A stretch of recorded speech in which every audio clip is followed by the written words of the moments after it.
دوستو آج ہم بات کریں گے یروشلم کی، جو کہ کئی بار تخت و تاراج ہوا۔ یہاں کئی بار آبادیوں کو زبردستی جلا وطن کیا گیا اور اس کی گلیوں میں بہت ساری جنگیں لڑی جا چکی ہیں، جن میں بہت سا خون دریا کی طرح بہہ چکا ہے۔ یہ دنیا کا وہ واحد شہر ہے جسے یہودی، مسیحی اور مسلمان تینوں مقدس مانتے ہیں۔ یہودیوں کا عقیدہ ہے کہ یہ وہ جگہ ہے جہاں سے کائنات کی تخلیق ہوئی اور یہیں پیغمبر حضرت ابراہیم علیہ السلام نے اپنے بیٹے اسماعیل علیہ السلام کی قربانی کی تیاری کی تھی، اور مسیحی یہ سمجھتے ہیں کہ حضرت عیسیٰ علیہ السلام کو یہیں مصلوب کیا گیا تھا اور یہیں ان کا سب سے مقدس کلیسا واقع ہے۔ اور مسلمانوں کا اعتقاد یہ ہے کہ پیغمبر اسلام نے معراج پر جانے سے پہلے اسی شہر میں واقع مسجد اقصیٰ میں تمام انبیاء علیہ السلام کی امامت کروائی تھی۔ یہی وجہ ہے کہ مسلمان اور مسیحی 1000 برس تک اس شہر پر قبضے کے لیے آپس میں برسر پیکار رہے ہیں۔ مسلمانوں نے سب سے پہلے 638 میں دوسرے خلیفہ حضرت عمر رضی اللہ تعالیٰ عنہ کے دور میں بازنطینیوں کو شکست دے کر اس شہر پر قبضہ کیا تھا۔ مسیحی دنیا میں یہ واقعہ عظیم سانحے کی حیثیت رکھتا تھا۔ آخر 1095 میں پوپ اربن دوم نے یورپ بھر میں مہم چلا کر مسیحیوں سے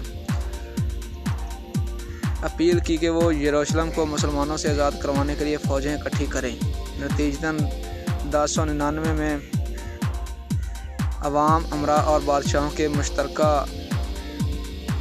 مشترکہ فوج یروشلم کو آزاد کروانے میں کامیاب ہو گئی۔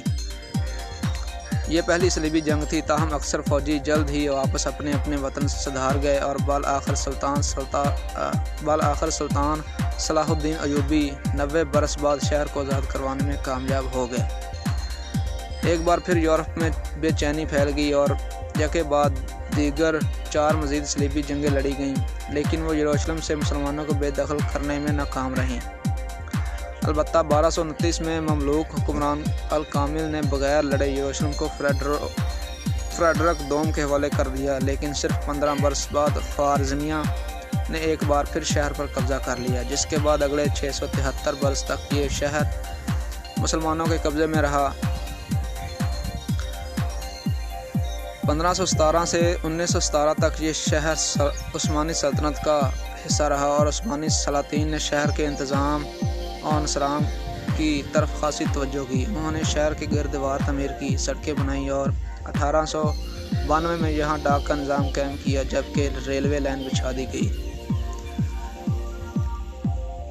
ایک ایسا زمانہ آیا کہ اس کے 2 حصے ہو گئے۔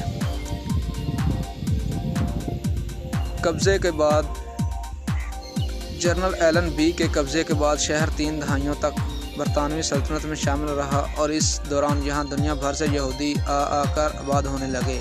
آخر 1947 میں اقوام متحدہ نے اس شہر کو 2 حصوں میں تقسیم کرنے کی منظوری دے دی، جس کے تحت نہ صرف فلسطین کو 2 حصوں میں تقسیم کر دیا گیا بلکہ یروشلم کے بھی 2 حصے کر دیے گئے، جن میں مشرقی حصہ فلسطینیوں جبکہ مغربی حصہ یہودیوں کے حوالے کر دیا گیا۔ اس کے اگلے برس اسرائیل نے آزادی کا اعلان کر دیا۔ عرب ملکوں کے لیے یہ بات ناقابل قبول تھی، انہوں نے مل کر حملہ کر دیا، لیکن انہیں اس میں شکست ہوئی۔ اس کے بعد اگلے 2 عشروں تک یروشلم کا مشرقی حصہ اردن کے اقتدار میں رہا، لیکن 1967 کی جنگ میں اسرائیل نے اس پر پھر قبضہ کر لیا۔ بین الاقوامی برادری آج تک اس قبضے کو غیر قانونی سمجھتی ہے۔ اسرائیلی پارلیمان نے 1950 ہی سے یروشلم کو اپنا دارالحکومت قرار دے رکھا ہے، لیکن دوسرے ملکوں نے اقوام متحدہ کی قرارداد کے احترام میں یروشلم کی بجائے تل ابیب میں اپنے سفارت خانے قائم کر رکھے ہیں۔ اسرائیلی شہر یہودا عمیہائی نے لکھا تھا کہ یروشلم ابدیت کے ساحل پر واقع ساحلی شہر ہے۔ یہ الگ بات ہے کہ یہ سمندر اکثر و بیشتر متلاطم ہی رہا ہے۔ اس کا اندازہ یروشلم کی اس مختصر ٹائم لائن سے لگایا جا سکتا ہے۔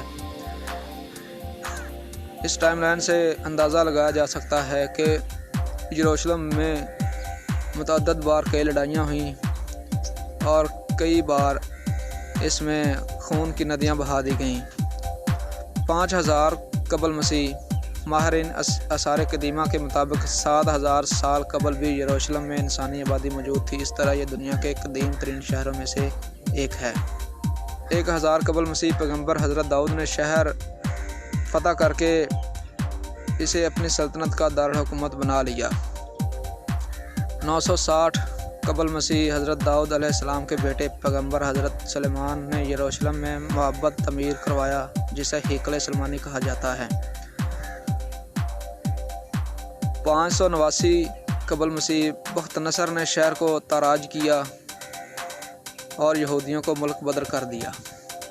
539 قبل مسیح بہامنشی حکمران سائرس اعظم نے یروشلم پر قبضہ کر کے یہودیوں کو واپس آنے کی اجازت دی۔ 30 عیسوی کو رومی سپاہیوں نے یسوع مسیح کو مصلوب کیا اور 638 میں مسلمانوں نے شہر پر قبضہ کر لیا۔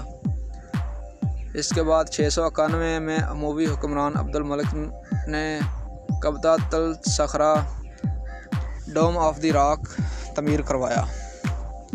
1099 میں مسیحی صلیبوں نے شہر پر قبضہ کر لیا۔ اس کے بعد ایک مسلمان حکمران اور سپہ سالار 1187 میں صلاح الدین ایوبی نے صلیبوں کو شکست دے کر ان کو شہر سے باہر نکال دیا۔ 1229 میں فریڈرک دوم نے بغیر لڑے یروشلم حاصل کر لیا۔ 1244 میں دوبارہ مسلمانوں کا قبضہ ہو گیا۔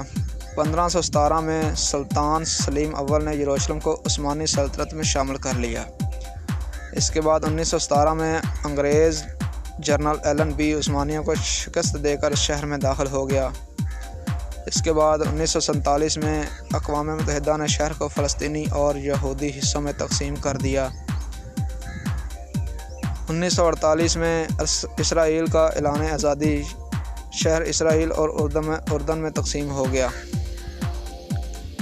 1967 عرب جنگ کے نتیجے میں 2 حصوں میں بٹ گیا اور اس پر اسرائیل کا قبضہ ہو گیا جو کہ آج تک قائم ہے۔ تو دوستو یہ تھی آج تک کی ویڈیو۔ اگر آپ نے ہمارا چینل سبسکرائب نہیں کیا تو پلیز ہمارے چینل کو سبسکرائب کر دیں۔ شکریہ۔